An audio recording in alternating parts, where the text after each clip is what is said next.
नमस्कार, जय हिंद, जय भारत। चलिए मेरे प्यारे स्टूडेंट्स, भाई और बहनों, कक्षा 10 का अपवर्तन से संबंधित एक सवाल, और ये 100 नहीं 101% इस प्रकार का सवाल या इससे रिलेटेड सवाल या यही सवाल आने की पूरी तरह से उम्मीद है। इसलिए इस सवाल को करना थोड़ा टफ आपको रहेगा, ठीक है। आप इसको करेंगे तो परेशान हो सकते हैं, इसलिए मैं इसका कुछ ट्रिक आपको बताने जा रहा हूँ। इसको ध्यान से देखिएगा। लेकिन अगर वीडियो अच्छा लगे तो 400 सब्सक्राइबर मुझे इस महीने के लास्ट तक में चाहिए।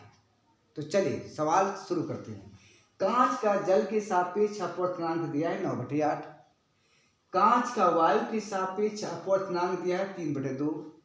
जल का वायु के सापेक्ष अपवर्तनांक क्या है? तो ध्यान रखिए, जिसका अपवर्तनांक हम निकालते हैं ना या दिया होता है उसको राइट साइड लिखते हैं, और जिसके सापेक्ष निकालते हैं उसको हम बाएं तरफ लिखते हैं, ठीक है। तो आइए यहाँ जो दिया हुआ उसको लिखते हैं। कांच का जल के सापेक्ष अपवर्तनांक दिया हुआ, जल के सापेक्ष कांच का अपवर्तनांक दिया है, अर्थात वाटर Mg। ये जल के सापेक्ष कांच का अपवर्तनांक आपको दिया गया है। कितना दिया गया है? 9/8। क्लियर। और दूसरी बात इसमें क्या दिया गया है? कांच का वायु के सापेक्ष अपवर्तनांक, यानी वायु के सापेक्ष कांच का अपवर्तनांक, अर्थात An, वायु के सापेक्ष कांच का अपवर्तनांक Ang आपको दे रखा 3/2। क्लियर।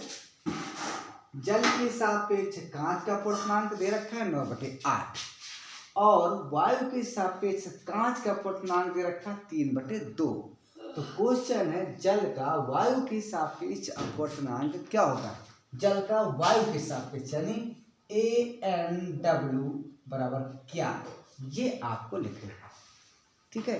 तो अब यहाँ पे बड़ी असमंजस है, आप कर नहीं पाएंगे इसको। अगर करना हो तो करके दिखाओ। मैं सिर्फ आपको 1 मिनट का समय देता हूँ, करके दिखाओ। सिर्फ 1 मिनट का समय आपको देते हैं, करिए इसको। हम टाइम आपका देख रहे हैं, कमेंट देखेंगे। जैसे मैं कह दिया ना 1 मिनट, तो 1 मिनट के बाद हम वीडियो देखेंगे। करिए आप इसको सब लोग।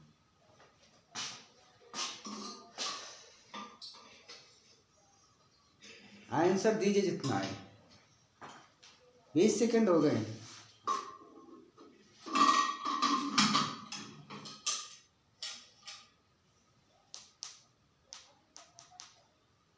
तीस सेकंड। करिए जल्दी, फटाफट करिए।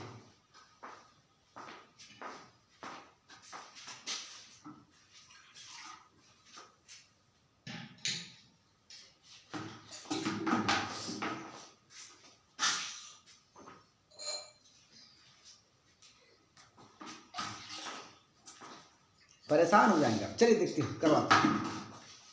देखिए ध्यान रखिएगा, हम बहुत अच्छे ट्रिक आपको बता रहे हैं। देखिए पहला क्या हुआ? एयर था, फिर क्या हुआ? कांच हुआ, फिर आपको वाटर। ऊपर एयर है, नीचे कांच है, फिर आपको वाटर, ठीक है। एयर, कांच, वाटर, समझ में आ रहा है? फिर से देखिए, ये ऊपर एयर है, नीचे कांच है, फिर आपको वाटर है। क्लियर।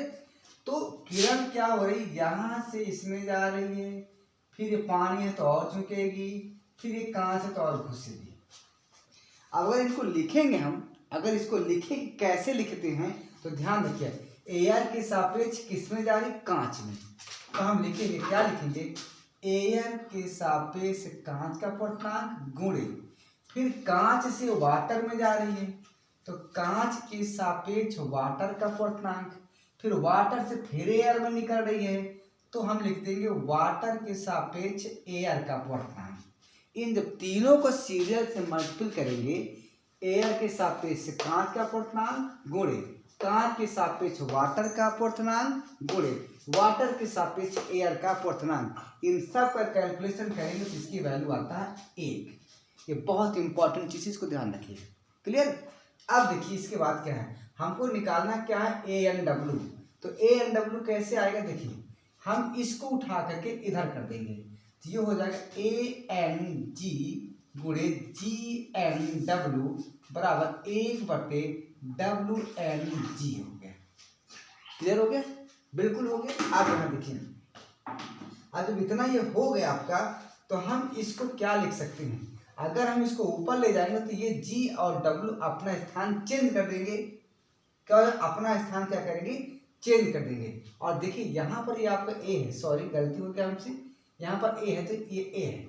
जब हम इसको ऊपर ले जाएंगे, बटे को ऊपर ले जाएंगे तो इसके जो एयर और वाटर चेंज हो जाएगा, अर्थात ये हम लिख सकते हैं ANG गुणे GNW बराबर इसको लिख देंगे ANW। और यही आपको निकालना था, यही आपको ANW आपको निकालना था। अब जब ANW हो गया भैया, तो हम इसको लिख क्या सकते हैं? देखिए ये तो आपका फार्मूला बन गया, बहुत इंपॉर्टेंट फार्मूला, इसको ध्यान रखिएगा। ये पूरे फार्मूले, पहले आप फार्मूले देखिए कैसे होते हैं। अब हम इसको यहाँ पर लिखेंगे और सॉल्व कर देंगे, ठीक है। तो यहाँ से देखिए ANW बराबर आपके पास क्या आ गया?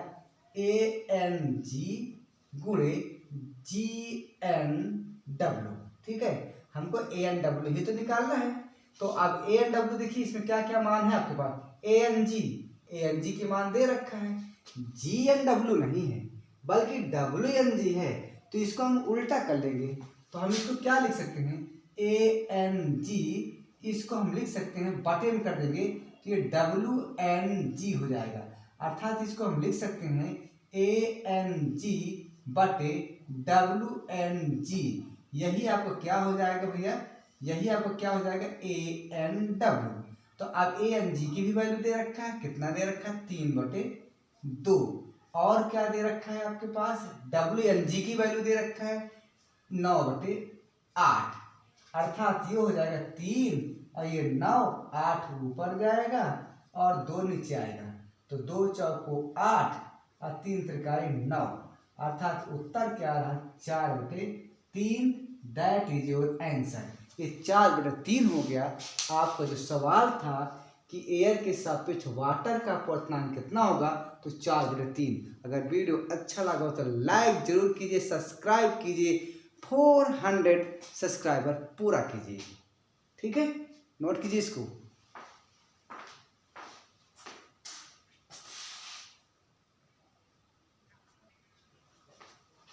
चलिए दूसरा सवाल देखिए। दूसरा सवाल फिर मैं आपको दे दिया। ये थोड़ा सिंपल सवाल है, ऊपर वाला थोड़ा अच्छा सवाल हमको मिला तो पहले से करवा दिया। दूसरा वाला देखिए क्या है। वायु के सापेक्ष जल तथा कांच के अपवर्तनांक क्रमशः 4/3 और 3/2 है। जल का कांच के सापेक्ष आपको अपवर्तनांक ज्ञात करना है। तो चलिए हल करते हैं। तो ये कैसे हल होगा? कैसे हल होगा? वायु के सापेक्ष जल का अपवर्तनांक, तो हम इसको लिख सकते हैं वायु के सापेक्ष जल का अपवर्तनांक और वायु के सापेक्ष कांच का अपवर्तनांक क्रमशः 4/3 और 3/2 है, ठीक है। जल का कांच के सापेक्ष अपवर्तनांक, यानी आपको पूछ रहा है जल का अपवर्तनांक कांच के सापेक्ष।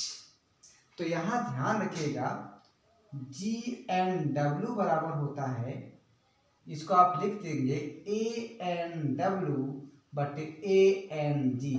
जो पीछे होता है उसको ऊपर कर देंगे, जो आगे होता है उसको पीछे कर देंगे वायु के सापेक्ष।